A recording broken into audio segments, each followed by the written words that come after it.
Chase is back, baby. Tell a friend. The man is back at Martinsville racing this weekend. I'm stoked. Obviously, y'all know it's my favorite driver. Gordon fan, GOAT to me, Jeff Gordon all time.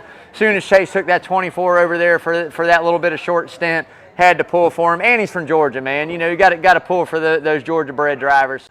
What's going on, y'all? I'm Brandon Atlanta Man Bang, coming to you live right here, Coach's Corner, the center of the universe. Another episode of Rubbin' and Grubbin'. Rubbin' is racing, grubbin' is tasting. Man, I tell you what, we got some treats indeed tonight. It's going to be an awesome show. Glad everybody's tuning in. If it's the first time tuning in, you know how we like to start it out. We always start it out with the word of the day.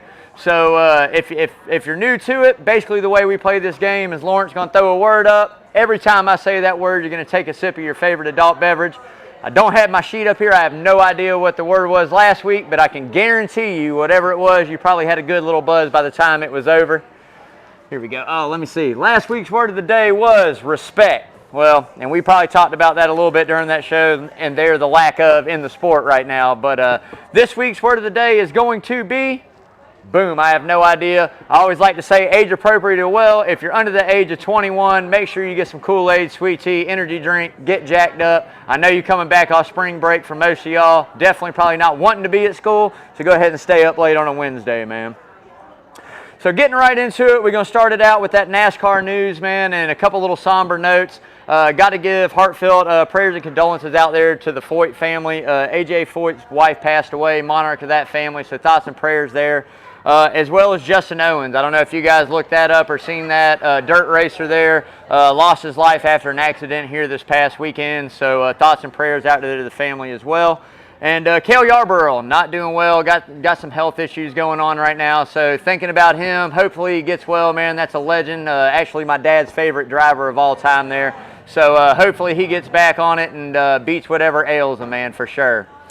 So getting right into that NASCAR news, man, I tell you what. There's no bigger news, man. Guess who's back? Back again. Come on, man. Chase is back, baby. Tell a friend. The man is back at Martinsville racing this weekend. I'm stoked. Obviously, y'all know it's my favorite driver. Gordon fan, GOAT to me, Jeff Gordon all time. Soon as Chase took that 24 over there for that little bit of short stint, had to pull for him. And he's from Georgia, man. You know, you got to pull for those Georgia-bred drivers. So, ready to see what he can do. Been out of the car for a few weeks, but hey, I'm telling you right now, I don't think he's going to skip a beat. We're going to touch base a little bit more on that in just a little while, y'all. So moving right up into it, man, as you all know, if you watch that dirt race at Bristol, Christopher Bell comes home with that victory. I tell you, you got to know he's one of the best to do it on dirt. It doesn't matter if it's in cup, you know, super late models, sprints. I mean, whatever it is, Silver Crown, whatever it is, man, the kid's good. So bringing home that victory there definitely propels him moving forward. And I've been saying it all season. I think he's probably the strongest driver in that camp right now over at JGR. So get ready. He's probably got a few more wins coming for sure. So Colleague, you know, tried to appeal that penalty this past week, still penalized, man. I hate it for him. I mean, it's kind of a bad deal. You know, after what happened with Hendrick getting those points back, still getting that monetary fine. Colleague pretty much got a little bit. They changed it a little bit. NASCAR also changed that appeal. It's either all or none now. Either you're going to hold it up or pretty much, you know, do away with it. They can, you know, deduct a little bit of that penalty.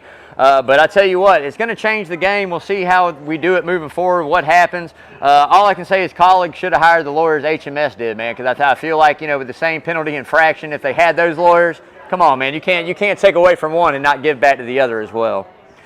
So more on some penalties, man. Hendrick got penalized there at Richmond. We didn't really go over that.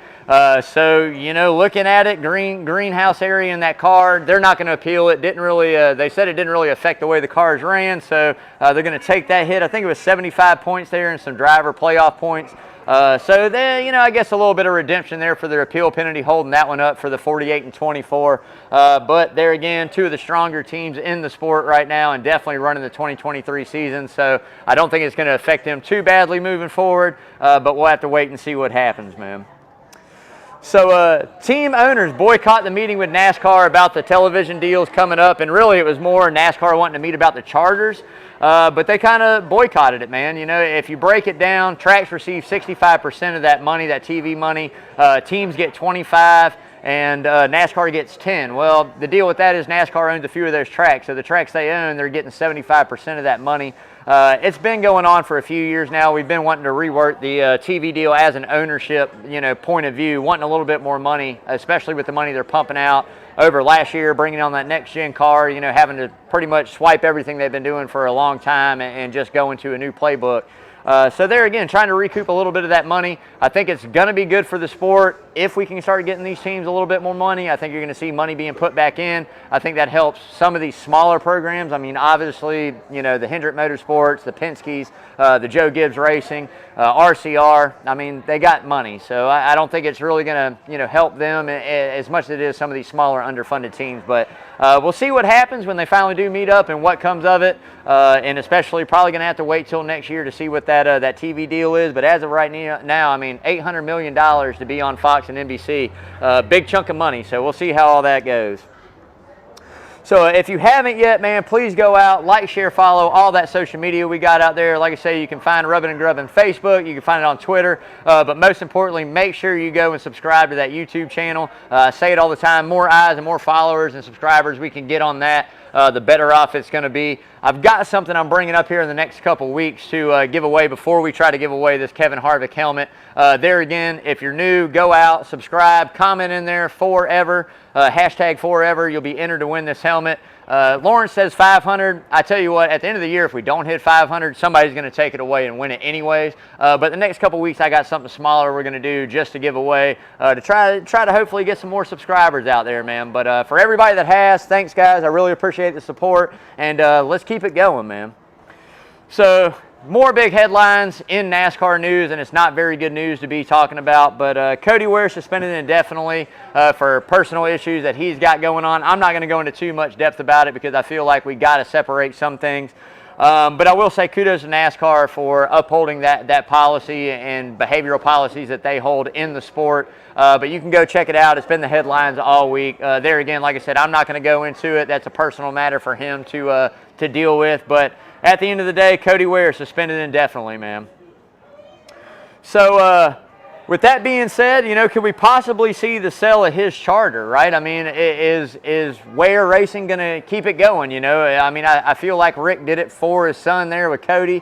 Can we see it be sold off? More talk about different guys wanting to buy in, but the price of these charters just being astronomical. So I feel like maybe, you could possibly see a JRM, a Junior Motorsports coming up. He's talked about it on the download. He just mentioned it with Ganassi talking about, wanting to get in, but just people are holding these, charters hostage pretty much. I mean, just asking something that's just unfathomable amount of money to buy into a sport. So we'll see. I know that he also mentioned, him and Jimmy Johnson were talking about a deal before Jimmy went over to Legacy. So at the end of the day, I think it's a possibility. I think you have an ownership with the last name Earnhardt like Dale Jr. Sponsorship shouldn't be a problem, especially if you carry some of that over from Xfinity, maybe drop a team or two there, move it forward. I mean, we'll have to see what he has, but I mean, ultimately, I'm going to say Kelly probably has the final say-so. Very financially smart over there and knows what she's doing. And honestly, if you're making money in Xfinity Series and doing good, I mean, you're taking a big gamble to go into the Cup Series for sure. I think this is the time, if you're going to do it, you do it. There again, with not having to manufacture your own parts and build your own race cars for the most part, as far as what we've seen the extent in years past.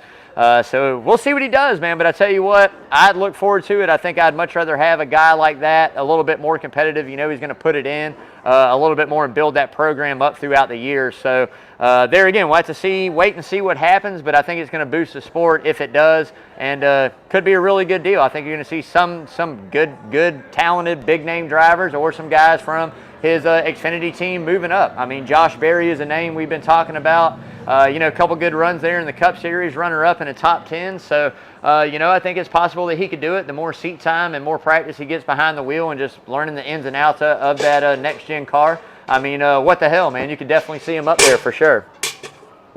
So, $1 in the swear bucket. So, a little bit more news, man. Kyle Larson's statement of Cup cars on dirt still holds true to me. You guys know how I feel. We'll get into more on that in just a bit. But at the end of the day, he said it last year, he said it again. There's no reason they should be running on dirt. I think it's very entertaining for fans, puts on a good show. It's just not my forte. To me, it's just not what NASCAR Cup Series racing is. Happy late birthday to Casey Kane out there. He had a birthday this past week. Got to give him a big shout out, man. So hope he's doing well. I know he's still got his own little dirt team, and I know he's still doing some racing himself. So, glad to see him still out there in motorsports for sure. So before we get into the next segment of the show, man, I've got a special guest coming on tonight. Mr. Zach Case is here. He is a Jackman for Jeffrey Earnhardt in that Xfinity series. Also does some part-time Jack work over there in the truck series as well. So everybody out there, man, let's give Zach a big round of applause for taking some time out to come up and meet with us here on Rubbin' and Grubbin'. Zach, how you doing, brother? Good, man. Good. Glad to be here. Awesome. Let me get this out your way. Yeah, definitely, man. So, like I said, just going to run a short little interview with you real quick, man. So, first question I got for you, man, is tell us a little bit of your background and tell us how you got into, being on that pit crew in NASCAR racing, man. Well, grew up in Concord, North Carolina. Me and Corey LaJoy actually went to school together since we're about 4th grade. Did Bandoleros with him, late models, K&N Pro Series. One day we went into ARCA race in Rockingham with KHI. And, man, I wanted to pit real bad, and I asked Big Rand, I was like, how can I do that? Right. He goes, you got to go to school or something. You got to go to pit school or whatever. Right. So I went to pit there in Mooresville, North Carolina. Okay. And can't remember, it's like an 8-week program and went through it. And well, then I started doing pit stops on our K&N stuff once Corey got in the K&N series. And got my first few butt chewings from Big Rand. I kind of learned how to be, I guess, strong-willed at that point, but had a lot of success there. And then, got hired on at JTG when I was 18 as a parts assistant and, setting up the pit support and all that and as a backup Jackman and went on from there. So. Oh, yeah, man. Well, you're in it now, brother. And you mentioned you live local in the area here in Savannah, yep, which I think is awesome. And Zach found us out there on Twitter and thought it was really cool that we did a NASCAR show here. How Savannah doesn't have a huge NASCAR following, I don't know, especially with Dale McCowart being from the area, yep, and this and that. But, we're trying to grow it, man, and greatly appreciated you coming up for sure. So, tell us just a little bit of the ins and outs that go along. You were talking to me a little bit about, the practice and everything else that goes into, being on that pit crew. Yeah. And just tell us a little bit of the logistics on what you do a week in and week out basis, man. So right now I work for Landmark 24 Homes. I was previously with Smith Family Homes. I'm a project manager with them down in Brunswick, Kingsland right now. Basically working Monday through Friday, and then I'll catch the first flight that I can wherever I'm going. And this weekend I'm actually going to drive up because there wasn't logistically a real good flight option. Oh, gotcha, man. To get up to Martinsville. So I'm going to get up and do a few meetings here and then drive to Martinsville and pit the truck race Friday night. Awesome, so, man. Yeah, I build houses during the week, and then that West Coast swing, I was taking red-eye flights back on, Sunday nights or Saturday nights, and getting up and going to work Monday mornings. Right. Yeah, especially time change, you got to be hell, man, for sure. So, yeah. Well, that's awesome, man. So, talk about if there is one out there that you have, your favorite driver and maybe some of your favorite memories that come from the track, whether it be professional with you pitting, and I know you mentioned you have a smaller son now, yep, so kind of taking him around and super cool. I'm sure introducing him and trying to be hands on with him as well in that pit crew. Yeah, so. yeah. I growing up with Corey, I mean, man, it's just winning his first K&N series at Bowman Gray Stadium, and just knowing the struggles that we went through, because, man, when he went through the K&N series, it was when Larson was there, Chase Elliott, that was a stacked group of guys, man, and to go through there and be successful there, and then get into the pit stuff, I've had a few races where, I can't tell you how many times I finished second, it's crazy, right. On deals with, I've been with Jeffrey for a long time. When he was on his JD Motorsport stuff, I was doing some Hendrick development, back then, and it just, I want to say, I think Corey is probably, by far, one of my favorite, just because he's a good friend of mine. Right. The memories we share, the road trips, Yeah, and you got to pull for him, man. I mean, growing up with him and being on that crew and kind of where you got your feet wet in the sport as well. I mean, respect's got to go both ways. You always remember where you come from. That's it, man. Dude, it was crazy. Going to see Corey this past winter, we went up for Custer's wedding, and going over to the house and seeing his 2 little ones and then my little one playing together, you know, it was just like, it brings it back. Dude, it's man. surreal, man. Yeah, Here we are. it brings it back, going full circle, right? Yeah, exactly. Yeah, awesome, man. So tell us a little bit, like you said, at Martinsville, tell us some things to kind of watch out for, what you guys talk about, you know, when you're having maybe that team meeting or when you get up there and you guys start kind of doing your pit thing, like what is it like to go through some of those changes on the truck or on that Xfinity car, and just how do you guys, you know, obviously I know crew chief kind of relays it back to you. Yep. Do you guys have some times where it's like, you know, you just kind of feel this change coming, or over that radio you hear that driver? I mean, tell us a little bit about that. Well, Jeffrey stays pretty quiet in the radio, you know, talking about the Xfinity stuff. I mean, Lawless is but the same. Lawless is still learning, you know, as far as the 45 Xfinity, you know, the truck series. And, you know, I think the biggest thing going to Jeffrey's side is people don't realize how good Alpha Prime Racing actually can be, you know, and what Tommy Joe has going over there. Dude, it was a struggle this beginning of this year. I mean, dude, we were going in on green flag stops 34th and coming out 21st, you know? I mean, our pit crew is solid. And I think the biggest thing going to Martinsville is just keep up our momentum. You know, and the first thing when I saw the pit selections come out this week was, are we in the corners? You never want to be in the corners of Martinsville. You know? They're the shortest boxes in the series. You got a small wall. You know, and luckily we're actually coming out of turn 4 before the start-finish line. So, you know, I think the biggest thing is just keeping up that momentum, communication. You know, especially with adjustments is the biggest thing. You know, keeping up that communication. You know, me coming from Savannah every week, I'm not practicing with these guys. Right. You know, you were saying that. You know, they're up there practicing together throughout the week, and then I fly in, and you know, the biggest thing is that was part of the deal of me coming back was it was guys I've worked together with before. Right. And you know, I really enjoyed working with, and we communicate well. Man, it's all love. You know? And that's awesome, man. I mean, you know, we say it all. I talk about it all the time here. I don't think people understand the athleticism that goes into the whole sport. You know, from the drivers all the way down to that pit crew. Obviously, I mean, you got to have a set on you, man. You're hopping out over that wall when cars are coming by 55, 45, whatever that pit road speed may be.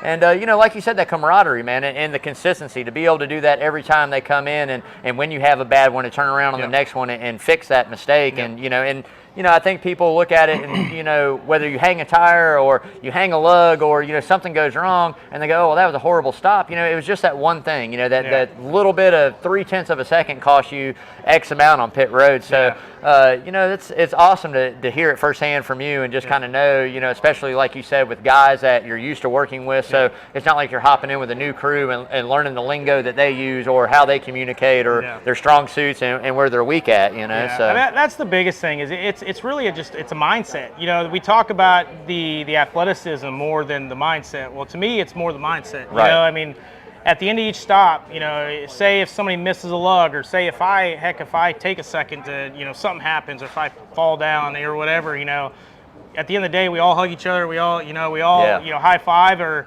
you know, say if things go fantastic, there's always one of those things where I'll go up to my changer and be like, hey, did I hit you at all, you know, with a tire? Right. You know, you're always looking for ways to get better. Even though it's a solid spot, you may gain 15 spots, you're always, that brotherhood, you're always trying to, you know, get each other better. Yeah, you want 16. Exactly, you know? So, I mean, it's one of those deals. That's why, you know, again, why I came back. You know, it's kind of funny, you know, not to get into a long story, but right.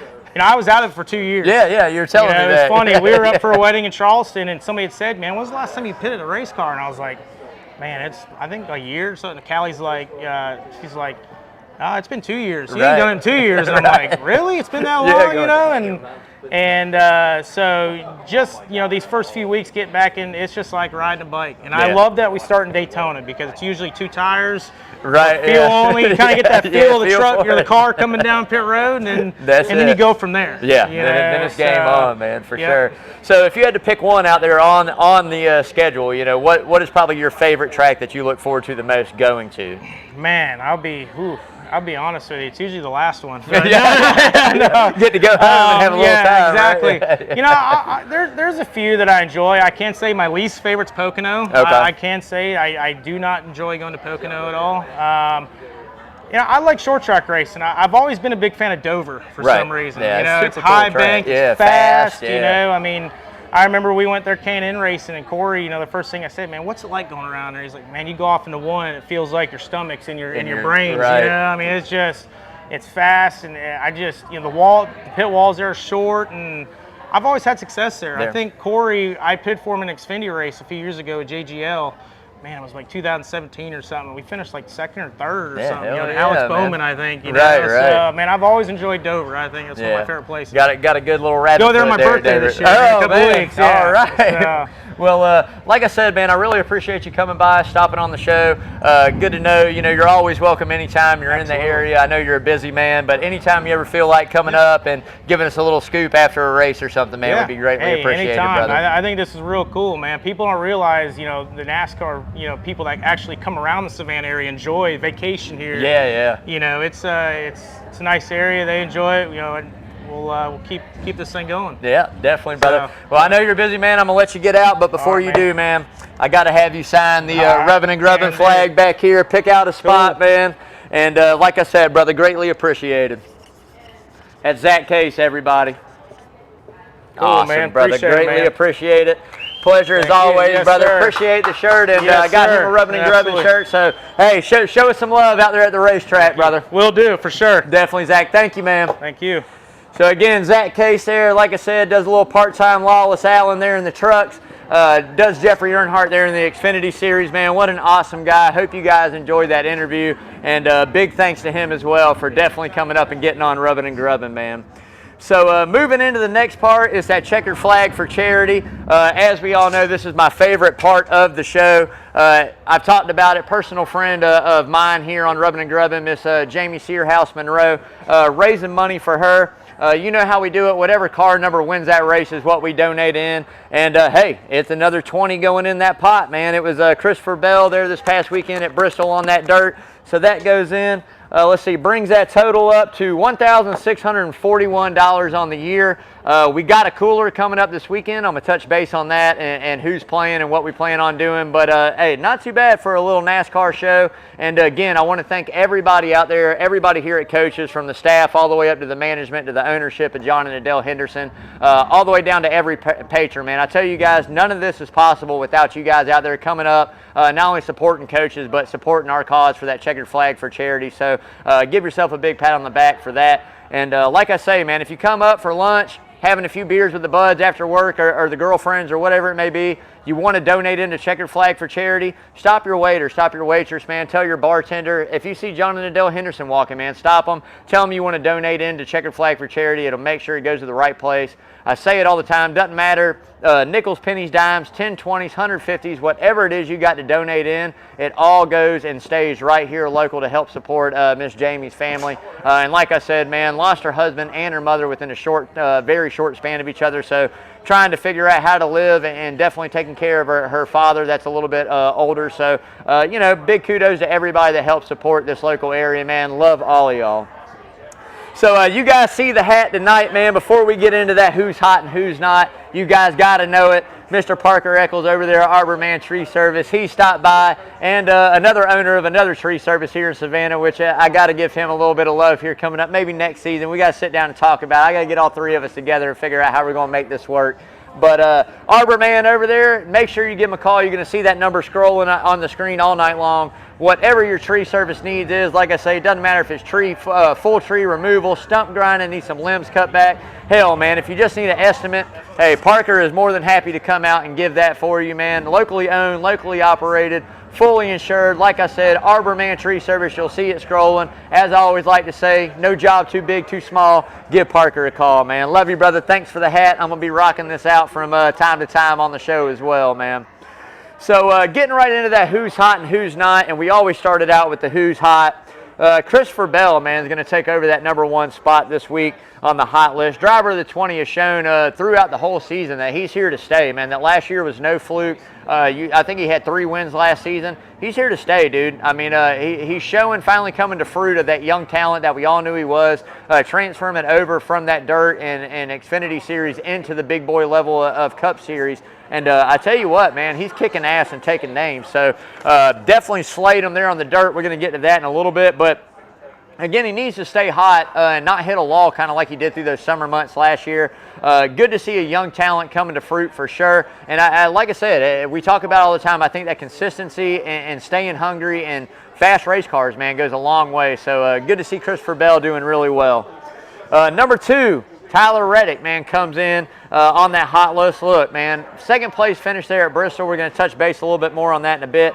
But, you know, got that win at Circuit City of America, and 2 weeks later, I feel like, you know, we might have saw him hit the bonsai dive move there had we raced back to that checkered flag. But we're going to talk about that a little bit more. But Reddick looked poised to make a strong playoff run, man. I mean, definitely the king over there at 23-11 this year. Not to take anything away from Bubba. I think Bubba's, you know, slowly but surely getting back into that form we saw later in the season last year. So Reddick right now making some noise, man, and taking some names over there in that 45 car. So there again, we'll have to see if he can keep it rolling as we move forward. But at the end of the day, you know, looking strong right now.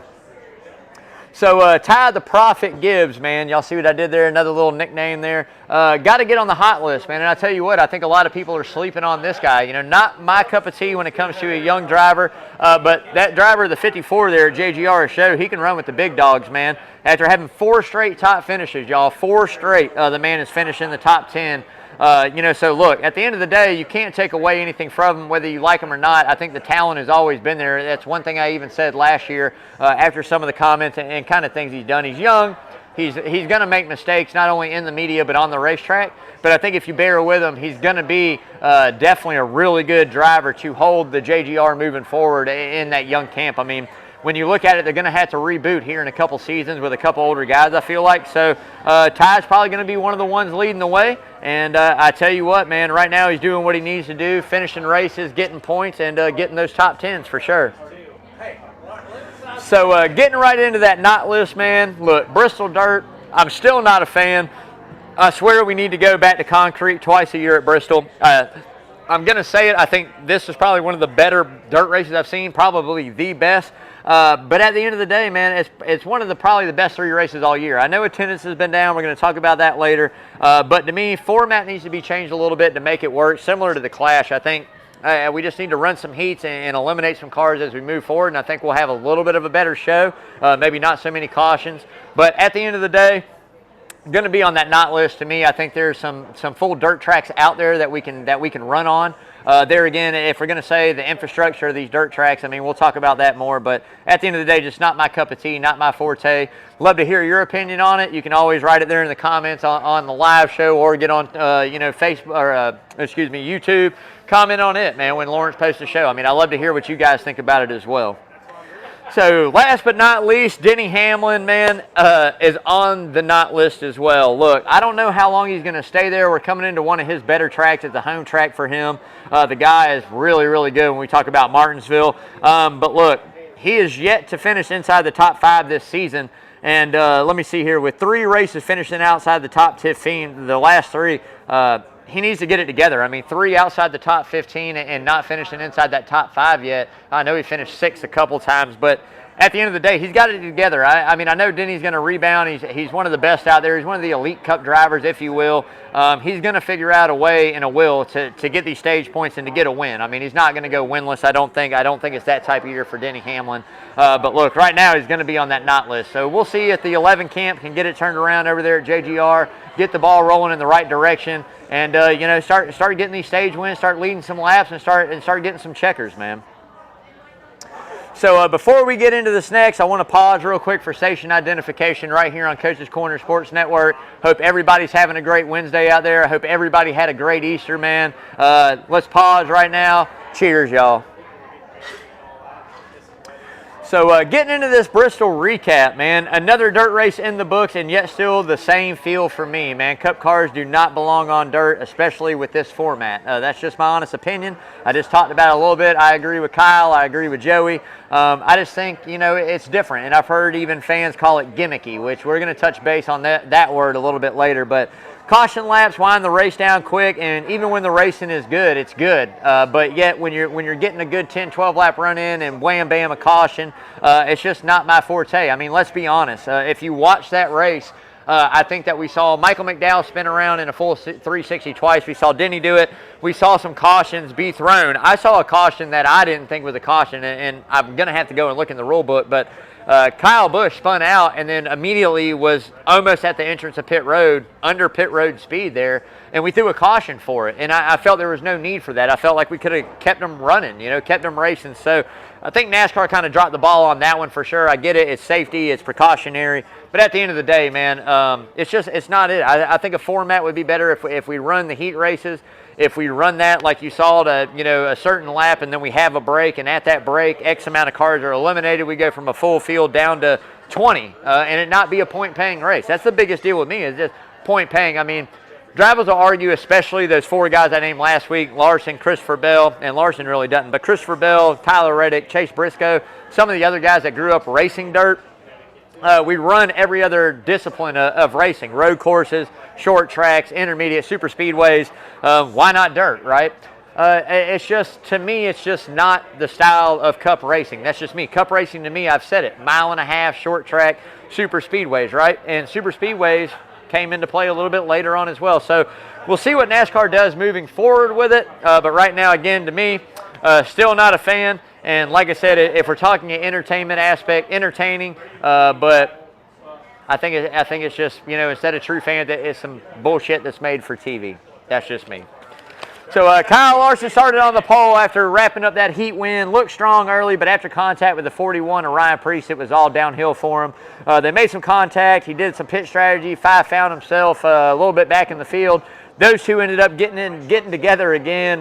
Preece had already showed his displeasure with Larson, and I think Larson came down, tried to get him, if you ask me, kind of wrecked himself, and then he blamed himself a little bit. So, at the end of the day, it was neat, good to see. I'm waiting to see Larson run really good in one of these and be out front and leading the race and contend for that win, but he's yet to do it. And he got the worst of that wreck, and it just kind of ended his night for sure. So Kyle Busch looked like he was going to have a really fast car and good race there as well. I mean, he was flying around the top before a lot of guys moved up there, gaining a lot of spots on the restart up top. It just came down to it, wasn't in the cards for him, man. Got caught up, spun out there late, like I mentioned. Finished outside the top 30, I think, or right around 30th. So not the greatest day, but I tell you what, he did show potential there and showed, how strong RCR was. So it came down, man. But came down to the great drivers of Christopher Bell, Tyler Reddick, and Chase Briscoe there running strong, as well as the likes of Austin Dillon. Bell pulled away late, man, but I tell you what, Reddick was running him down, and I feel like had that caution not come out to end that race, you were going to see a move similar to last year, which I love. I feel like Reddick kind of got Briscoe back. He kind of dive-bombed him and ran him out of real estate on the top as well. So kind of going, yeah, I remember last year, hit a good slide move on him. But look, Briscoe made the move that cost Reddick. Reddick kind of got him back, and unfortunately that caution came out there coming to the checkered flag, but I really felt like it's set up to have one of the best finishes we've seen in a long time. Just wasn't meant, didn't happen, and Christopher Bell came home victorious, man. But definitely the best dirt Bristol race to date. Good win for the young driver there with Christopher Bell. He finally got to showcase some of that talent and how good he is on dirt. If a lot of people don't know, man, you got to watch him. He's a prodigy out there on dirt, man. Chili Bowl winner, I think, 3 times. Just murdering the best out there to do it on dirt. So you got to give him the respect, man. He definitely earned it and definitely flew to the front, got that win, man. So, getting into it, man, like I said, moving into that Martinsville preview, headed into the paperclip, man, home of the best hot dogs on the circuit in an amazing short track race. When you talk about short track racing, this is one of the best out there. Martinsville, you're definitely going to bump. You're going to move some guys out of your way. You're going to use that chrome horn to gain positions, man. The keys there, stay clean. Do not lose that track position and no pit road mistakes or penalties, because if you do, it takes a long time to come back up, man. I tell you, it is very hard to get track position back once you lose it at Martinsville. So I'm going to say if you lose it halfway through Stage 2, you're going to battle to gain it back, especially in Stage 3. If you lose it in Stage 3, it's almost a doomed day. You're not going to get it back. But we're going to see what this new aero package on the next-gen car is really all about. We've seen it at Richmond. We've seen it at Phoenix. We saw it on the road courses, but you're definitely going to get the full effect of it and what it has to offer here at Martinsville. So really hope it's going to be an awesome race. We're just going to have to wait and see. William Byron won last year's. I tell you what, Hendrick led, I think, something crazy like 98% of the laps in that race. So Hendrick Motorsports could be the car. We're going to have to wait and see if anybody can battle it out. Make sure you tune in 3:30 Sunday and catch the race there live at Martinsville for sure. Getting into the top 5 for me, man, I tell you, I kind of wrote this before I caught the news, so I'm going to change at least one of these guys out of here, or somebody's going to be tied there for a while. But number 1 to me is going to be Denny Hamlin. Denny Hamlin, I think he's had this race circled on that calendar. Didn't run really well in the spring there last year for some odd reason, but I tell you what, really good racer there at Martinsville. It's a home track, so I think if it's going to be somewhere he's going to win, this is one you definitely circle up for Denny Hamlin, so I'll take him number 1. 2 for me, no surprise, got to be William Byron. I mean, when you look at him, came out, won the spring race last year, led a lot of laps, ran second behind Chase there for a long time, but just had a really good year so far. 2 wins in the books. Hendricks is strong. Going into one of their better tracks as an organization, period. So I look at William Byron to have a really strong day as well. 3 for me will come into that tie position. Joey Logano had a good run there last spring as well, but Chase Elliott, I think they're again talking about how strong Hendrick Motorsports is, so I'll put them tied for 3rd. It could go either way. I kind of cheat on that, but I didn't know he was coming back, man, until on my way here. I didn't even really look at any news until I almost got here, so I'll put them 3. You can go either way on that. 4 for me, Kyle Busch. I think there again, when you talk about a guy that's had a really strong start to a season and looks rejuvenated, Kyle Busch is one of them, man. As I like to call him now, 3 Chai Kai. I tell you what, he just looks like a new race car driver out there. I think things were growing stale over there at JGR a little bit, swapping crew chiefs almost every other year or every year. It looks like he's got a fire lit underneath him, man. Re-energized, ready to go do good for RCR. So I'll take him in at 4. 5 for me, got to be Christopher Bell. There again, I think, we saw that win there at New Hampshire last year coming on late. Totally different style track at Martinsville, but I think that 20 teams got it dialed in. Coming off some great momentum coming forward there after that dirt win at Bristol last week. So we'll definitely put Christopher Bell, the prodigy, at number 5. So dark horses, again, I think I had Josh Berry on here at the 9, but we'll take that out. 41 of Ryan Preece, somebody to keep an eye on. The 19 of Martin Truex Jr. is definitely somebody you got to keep an eye on as well. And if you go out and you look at it, man, I think you could even throw like an Eric Almirola or an Austin Dillon in there. I think both those guys have done really well. I think we're going to see something that, if you want to relate it to one thing, is going to be like the clash at the Coliseum, right? A little bit bigger track, but very flat corners, very flat entry. Both those guys did well there. So I would definitely look out for Ryan Preece and that 3 car of Austin Dillon to have really good runs as well. So getting into that money line, man. Money line presented by Redfin Polarized Sunglasses. Whether you got money on the line or a wall hanger, man, make sure you see it clearly with the best polarized sunglasses on the planet, the Redfins, baby. Like I say, you got Italian frames, Carl Zeiss lenses. Man, I tell you what, these sunglasses are made for the woods and the water. Like I say it all the time, man. Even if you go into prom, date night, baby, make sure you're looking stylish, flying high and profiling with some Redfins, man. Whether it's on the shore or on the lake, do not get caught without them. And as always, man, live life fins up. Check out their website, and you can also use code Rubbin'nGrubbin15 at checkout to save 15% off those glasses, man. I actually had a really good buddy of mine use a little secret code for family and friends, and he is a family member of mine. Oh, Bubba Baker out there. I know he got a sexy set of Redfins that he's rocking out there in Crab Lake and doing his thing, man. Crab Island out there on the west coast of Florida, man, rocking his thing, looking good. So he's going to spread the love and spread the word. He's got a big pontoon, nice boat out there that he throws around. I know he's flying those Redfin decals out there, so rock it out there, brother.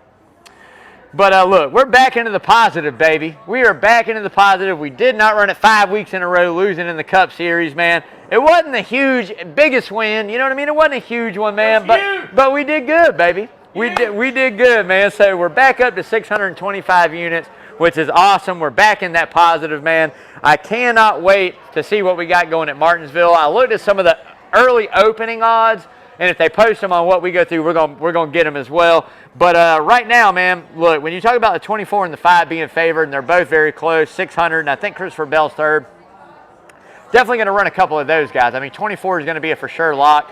For me, you'll definitely see that one. I think you look a little bit deeper in the field, you got that 11 and 22, both with some little good odds. The 8 of 3 Chai Kyle Busch out there with good odds as well. Dark horses, 41, 1, 10, and 3. Man, I tell you what, they all got really good odds, so we'll definitely be taking a couple of those guys for a win, as well as maybe some top 3, depending on the odds on that. But make sure you check us out on social media every Sunday, Saturday. Lawrence posts that out there on Twitter and Facebook. You can see exactly who we lock in. Would love you guys to see who who you guys got locked in, who you think's winning as well on that weekend. Just so in case I missed something out there, man. I don't want to sleep on anybody, but I've been known to do it from time to time. So make sure you check that out every Saturday, Sunday out there on the social media to see exactly who we lock in. And if you play along with us, man, you be up 625 units right now. So getting into that hard right turn, but before we do, I actually got to see him tonight, which is extra special for me. Mr. Lamar, owner, operator up there at Lamar's Body Shop. What an awesome dude, man. 35 years taking care of Savannah's auto collision needs. Like I say, it doesn't matter what it is. It's right up here, 2301 Skidaway Road. Doesn't matter if it's need an estimate, if you need a paint job, if your car is really beat up, got to replace some parts on it. Make sure you go see Lamar's Body Shop. Again, 2301 Skidaway Road. Hop skipping away from Coach's, man. So you can go drop the car off up there, come over here to Coach's, grab a bite to eat, go back. Probably going to be ready for you, estimate, whatever it is, man. But as I always like to say, why settle for par? Go see Lamar. Again, 2301 Skidaway. Hop, skip, and a jump from Coach's Corner, man. Love you, brother. Thank you for everything you do for the show. Greatly appreciated, as always, man. So getting into the hard right turn, debating NASCAR's future on dirt and other disappointing racetracks that we run at. Man, I really slayed it out there this time, and I'm probably going to take some heat for it. Look. The race was very entertaining, but from a fan who has watched it from the age of 5, 6 years old in 1992 and watched the sport grow into what it was and watching it on dirt now, it's just not my forte. I love dirt racing. Do not get me wrong. Silver Crowns, Wing Sprint, super late models, whatever it may be, man. I'm down to watch true dirt cars race on dirt tracks, right? DeCoin Raceway, Southern Illinois, an awesome dirt track. Hadn't been there in quite a few years, but I've been a few times, and I'm definitely going to try to make it up this year. I want to see my Uncle King up there and spend some time with him and watch some dirt racing. But I tell you what, it's just, for me, Cup cars don't belong on dirt. Just like I said, I don't believe Cup cars belong on as many road courses that we are. I think we stretched it out too far with the amount of road course races we run. So, getting back into it, this is probably the best racing we've seen. Track conditions were great. I give kudos to all the track workers there at Bristol and the racers for putting on a great show, not taking anything away from them. It's just something that I'm not a fan of. And everybody's entitled to their opinion. I know there's a lot of folks out there that love it. Just for me, it's more of a TV entertainment aspect than true NASCAR racing to me. And there again, you can have your own opinion on it. I'd love to hear about it. This is where we get into debates and talk about it. But, for people out there, I heard it yesterday listening to Dave movie The Godfather out there on Sirius. A lot of people use the word gimmick. That it was a gimmick. And I'm not going to say it was a gimmick because Dave had a really good point. He said, well, a few years ago, not too long ago when we decided we were going to make a 2.5-mile Talladega super speedway, that was a gimmick, right? And people were like, oh, this is gimmicky, and now it's just a staple of the sport. Road course racing can be said, I guess, as Riverside, and you talk about, Sonoma and Watkins Glen, the two that I had in my day growing up. But I think we've just grown it. I'm not going to say it's gimmicky, but I say it's more for entertaining a different fan base than the true root NASCAR fan, right? I'm not a fan of COTA. That zero turn going in, not a fan of. Indy Road Course, not a fan of. Roval racing in the playoffs, not a fan of. I tell you what, let's figure it out. Let's rework the schedule. Let's do some different things. Let's bring some tracks back. It's going to be a little bit of a two-part deal. I'm not going to go into that aspect of it. You're going to have to tune in next week to hear the second part of this. But for me, the main fact is it's Bristol. And I know a lot of folks are going to go, well, the spring race, the attendance has declined since they're the early 2000s. It's only gone downhill and attendance has declined. Well, I'll tell you what, let's move it then. Let's put Talladega in March and move, or, in April on Easter Sunday, or maybe move it to a Saturday night race and move, the trucks up to a Friday night race. There you go. And everybody's off on Easter and having that day if Easter's a deal. I heard that excuse. I don't think that's the deal. I think it's weather. I think it's fan base in the area. I think it's just something that, a lot of people have family time and a lot of things going on. So let's move it. Let's move it to May. Let's move Darlington to April. Let's move something else that has a better fan base that does a lot better attendance earlier in the year and move that Bristol race further back. I mean, we don't race the other one till, August. So let's figure it out as a sport, as NASCAR, as an organization. Let's figure out what we can do to help boost that attendance there for Bristol. It's cold this time of year in the mountains up there. Like I said, move it later in the year, man. Move it into June. Oh, it's going to be too hot. Well, I mean, we're always going to complain then. So we got to find a fine balance of what to do with it. But the one thing I'm going to say is take the dirt off of it. That adds another true short track back to the schedule of what everybody was talking about 2-3 years ago and this year about we need more short tracks. Well, we took one away for dirt, so give it back. Find a true permanent dirt track that you can go to. And there again, if it holds 40,000 people, it holds 40,000 people. It's going to be a sought-after ticket if you want to see it race on dirt. We'll see how many true dirt fans out there show up to a NASCAR race. How many NASCAR fans enjoy the dirt? 40,000, 50,000, that's all it can hold, the infrastructure? So be it, man. If we're only talking 40,000 people showing up at Bristol that holds 140, what's the freaking difference? There's no difference. I mean, it's going to be the same. So we'll see how it all works out and what they can do. But those are my thoughts on it. Like I said, I think everything's movable. I think we can all move the schedule around. And like I said, moving forward into next week, we're going to be talking about the second part of this. I'm not going to get into it and what we can do with Bristol and other tracks that are losing attendance or that are kind of losing its, persona of being one of those great racetracks that everybody loves to go to and the great races that get put on there. So we're going to touch base on more of that next week. Like I said, I'd love to hear your comments on it. Make sure you write it on, whether it's live, whether it's on the YouTube channel, whether it's on our social media, period, man. Just hit us up. Write me a comment about what you think about Bristol on dirt and what we can do moving forward, and we'll go from there, man. But next week, I'm telling you right now, we got some more to do to fall into just what I think NASCAR is doing to the sport as a whole, what we can do to kind of fix NASCAR's blemishes of what they put on the sport, and especially with some of the things they do during and operate during a race. That'll be next week. So getting ready to, head into the grubbing part. We got a little treat up here tonight. So we're moving right in. This absolutely looks amazing. I just caught a sneak peek at it right now as it's coming up. This is definitely the special of the day here at Coach's. I will be packing this up and taking this home with me tonight. This is amazing. So we got that fried pork chop. If you don't know, Coach's Corner does cook from scratch, basically lunch specials, spaghetti, pork chops. I mean, the list goes on and on. This is today's special, man. I got a couple rolls, got a little greens, got the mashed potatoes, got that fried pork chop. I'm going to hold this thing up because nobody else is eating it. Next week. Oh, yeah. Next week, we're getting the Martinsville hot dogs. We're bringing it back. But look at that pork chop, man. That thing's about half an inch thick, bone in. Just the way Mama cooks it. Well, I don't know, because my mama cooks the hell out of some damn pork chops, boy. I'll tell you that. Old Nancy Bain out there got it going on, boy. But I will tell you this. This thing looks delicious. I cannot wait to tear into this. I tell you guys all the time, if you haven't yet, make sure you come to Coach's, support this local restaurant. Everything that comes out of that kitchen is amazing. They'll even cook it your way. I mean, I'm telling you, if you want a quesadilla, we had a Reed's quesadilla last week, was it? Last week, we did the buffalo chicken quesadilla. That's Reed Bennett special up here, a little ranch to dip her in. Man, the myth, the legend himself came up with that one. So I'm telling you, they will do anything, any way you want it up here at Coach's, man, if it's within reason, But like I say, good food, good drinks, great people.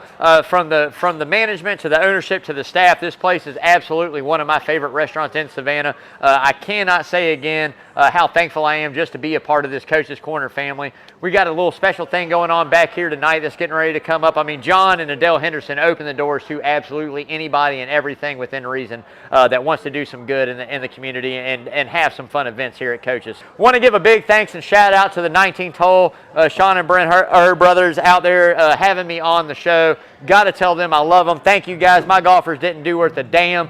Next year, I'm going to prep a little bit better, man, and come up with better educated guesses. I thought I was going to do good. I thought Rory practiced a lot coming in the week. That man didn't even make the damn cut. But at the end of the day, man, love you guys. The show you guys do on the 19th hole is absolutely amazing. And Help Save One of Our Own is always a staple here at Coach's. At some point in time, I'm going to be doing a cooler for them throughout the year, NASCAR season, at least one, probably more than one, just to donate and give back, because I know that charity is very close to John Henderson, and always love to help support John Henderson. Like I said, come out, show some love, Coach's Corner, baby. I'm going to get out of here. As you know, I kind of use this to preach. Man, I tell you what, again, a perfect example of division in the country is what we got going on with Bud Light. Everything's political nowadays. Everything's hurting. But I tell you what, man, another mass shooting in Louisville this week. I touched base on it when it happened in Nashville, man. We got to get this together, man. We got to get it under control. We got to start loving one another more than we hate one another. I feel like if we come together and do good things, we can really fight the people that are causing this contention and hate in between all of us, right? But we're not going to be able to do that until we become one entity and unite. So let's get it together. Let's have some open conversations. Let's figure it out. Let's understand where people are coming from and accept those comments, accept those people, and just move forward. And at the end of the day, we're all Americans, man. So let's show some love. Hey, everybody, I hope you enjoyed your Easter out there and really remember what Easter is all about. As I always say, hug your loved ones, give them a kiss. Tomorrow is not given, man. But until next time, as always, stay safe. Love y'all. Thanks for tuning in. Boom, boom. And last but not least, as always, wash your hands, y'all. Boom. Thank you. Love you guys.